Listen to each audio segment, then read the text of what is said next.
Magandang umaga mga kamaster. Ayan, day off nga natin ngayon at magluluto tayo ng isda na sinabawan.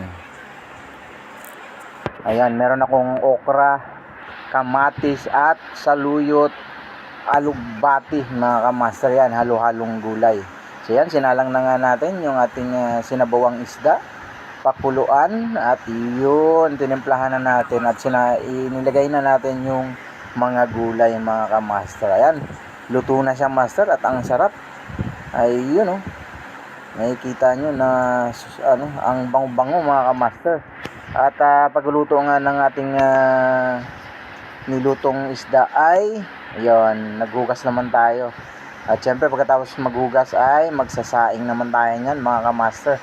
Dalawang takal nga ang sinaing natin dyan mga kamaster para sa aming lahat. Ayan, luto na nga ang ating sinabawang isda at syempre yung ating sinaing. So ano pang hinihintay natin mga kamaster? Kumain na tayo habang mainit-init pa yung sabaw. So ayan, kain na tayo. Napakalabo na talaga ng aking camera mga kamaster. Kailangan nang magpalit ng cellphone. So sinong mag-sponsor yan? Ayan, hanggang dyan na lang mga kamaster ang ating video for today. Ayan, sa mga hindi pa nakapalo, please follow and subscribe sa aking YouTube.